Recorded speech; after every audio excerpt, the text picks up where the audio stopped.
Hey there, this is Reverend Sean again. So this is the 10th video. So I kind of messed up in the last one. The titles are right, but I thought the last one was the 8th.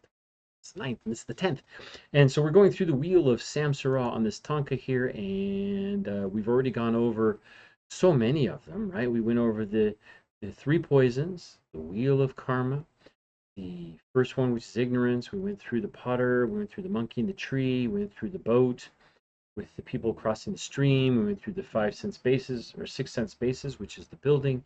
And then we went to the lovers. And today we're going to go over this little guy at the bottom here. This is about 6:30, I guess, if you would say that. And it's a man sitting, and he's got something in his eye. Now, sometimes it's an arrow in his eye, pretty dramatic, but that has to do with feeling or sensation. Well, obviously, we'd feel or sensate or sense an arrow in our eye. And this one really goes into is something in his eye, or he's got something going on with his eye. And that's, is it a feeling of sensation of, remember the 6 sense doors, right? Feeling. He's got something in his eye. Is it neutral? Is it positive? Or is it negative? And that just talks about the feelings. The feelings are positive, neutral, and negative. And whenever we have those um, in our consciousness, usually the neutral feelings can be often neutral. I mean, more neutral than anything, really, if you think about it. There's a lot of things that are input that you don't give any attention to, right? There's things that occur and you see that you don't give attention to because A, are you ignorant, or B, do you not perceive it correctly, or do you not perceive it at all, or are you preoccupied with something else? There's all of those kind of things. And positive, um,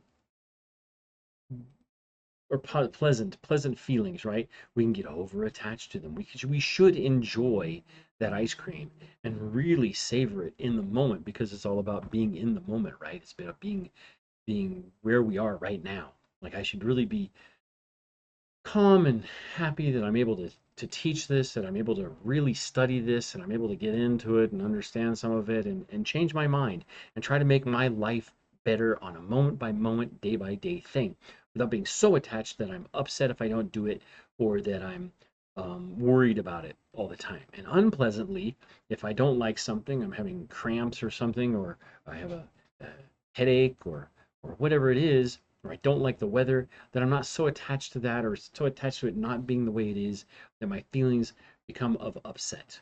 Okay, so we're trying to get to that middle path and understand in the process of going through all of this that we are subject to those things, and that we'll have a choice, right? We have a choice. We have a choice on whether we want to be happy about something, or be upset about something, or be rather neutral about something. We can accept something um, as it is, right? The middle path.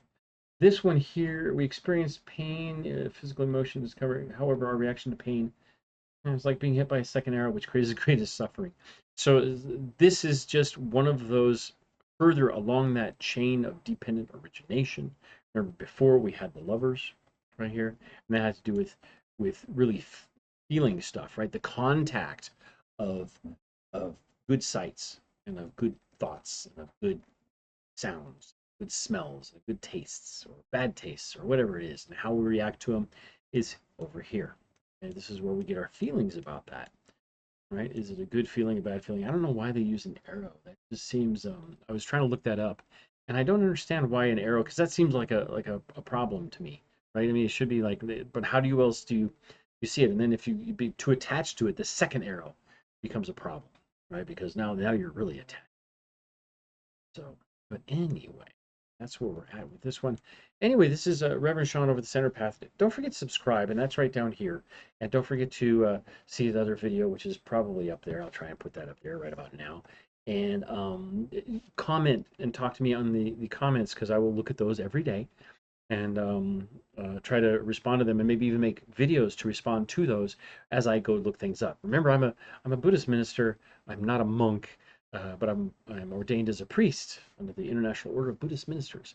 And this I do a lot of study and teaching, and I've written few documents, not in one book, but I'll highlight that as soon as I get the hard copy set up. It's about meditation, mindfulness, and mental health, which is what I'm trying to do with this thing. Is use this as my icon or my little poster to remember my my faculties of mental development and how I want to be and how I'd like to get and see what the Buddha's been talking about up here and pointing to what? What's he pointing to? He's pointing to this pure land. He's pointing to the moon.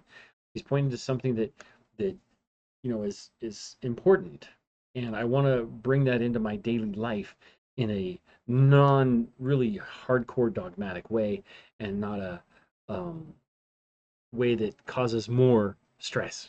Something I can do a little bit lighter. Anyway, this is Reverend Sean. I'll talk to you guys soon. It's about almost 6 minutes. And don't forget to subscribe and stuff, and I'll talk to you soon. Bye.